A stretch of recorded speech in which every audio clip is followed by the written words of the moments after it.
What's up guys and welcome. You are watching Fazi Fitness. So we all missed Carlos Thomas Jr. at the Arnold Classic South America, which happened just a few weeks ago.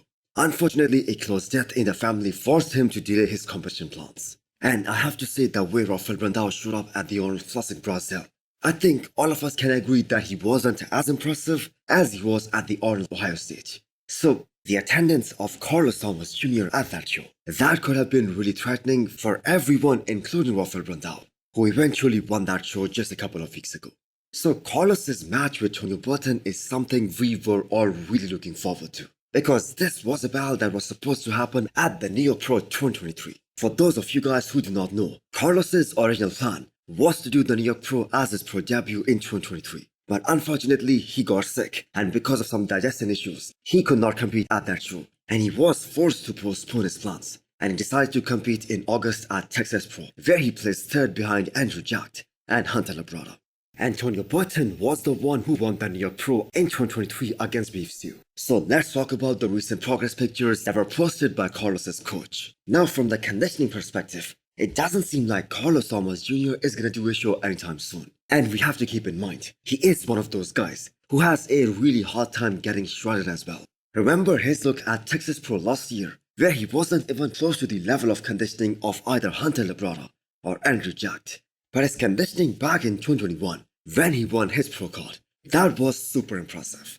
So Carlos has one of the craziest V-tapers in the men's open right now, especially from the front. His front double biceps is absolutely nuts, and the reason is his quads. He has some of the biggest wheels in the pro league right now. That combined with a small waist and very huge and thick lats, that makes his proportions really unique. But it is a totally different story when he turns around, and that is where he gets exposed. Now his lats are really thick and they're really wide as well, but his lat insertions are still a bit high. But more important than that, he lacks a lot of density and muscle maturity as well in the back shots, especially his back double biceps.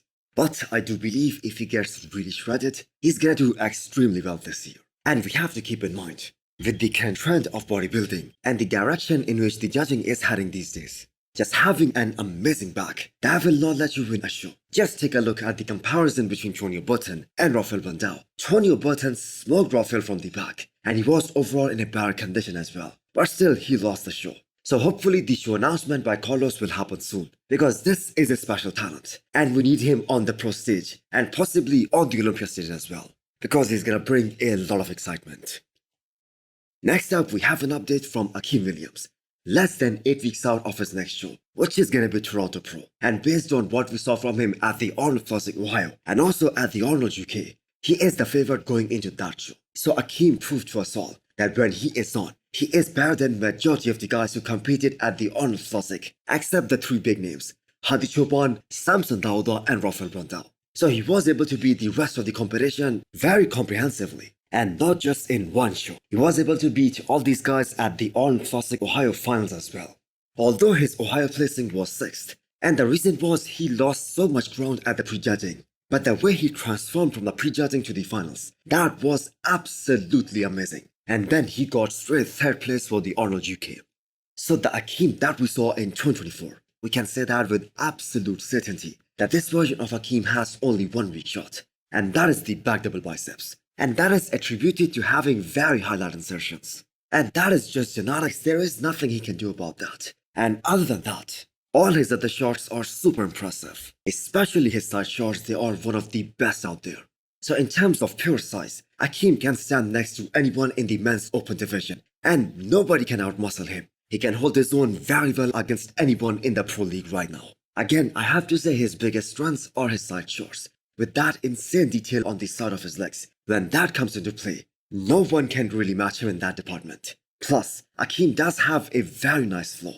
He has a very small waist, and that makes his front shots really eye-pleasing as well. So Akim took a break from competing post-Arnold Classic 2023. He took care of that injury, but I have to say the wait has been well worth it. So can he be back in the top 10 at the Olympia once again this year? Do let me know what you guys think.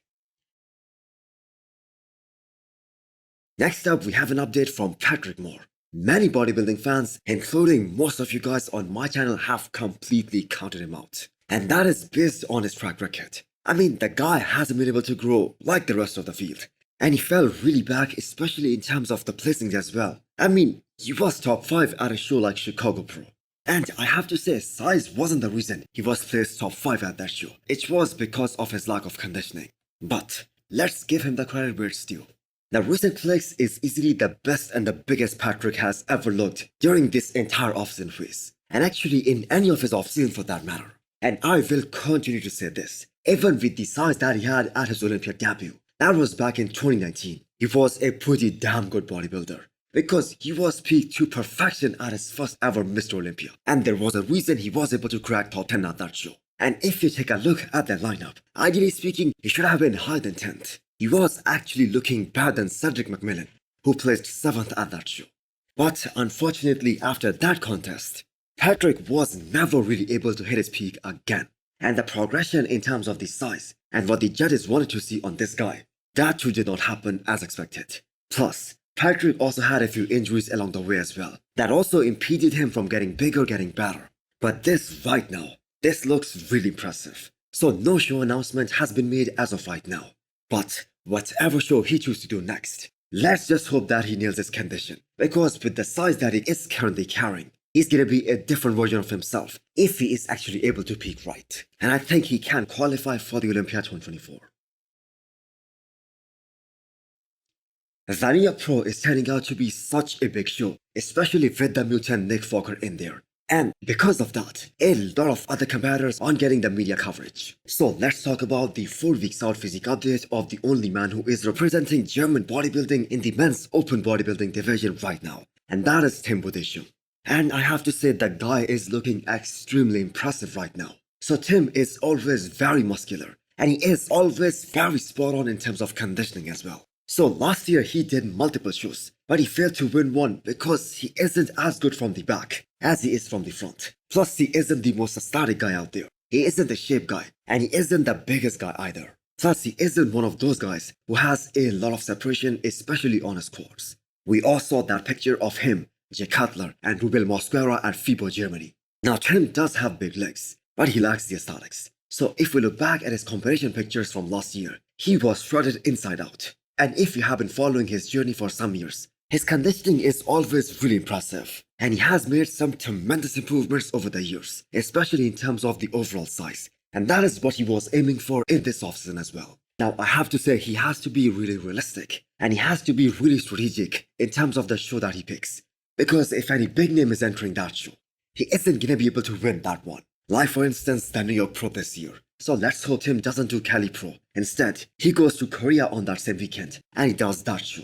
Because there is a very high likelihood of him winning his first pro show and also getting his first ever Mr. Olympia qualification there. Because so far only VLAD has confirmed that he's the one doing Korea Pro.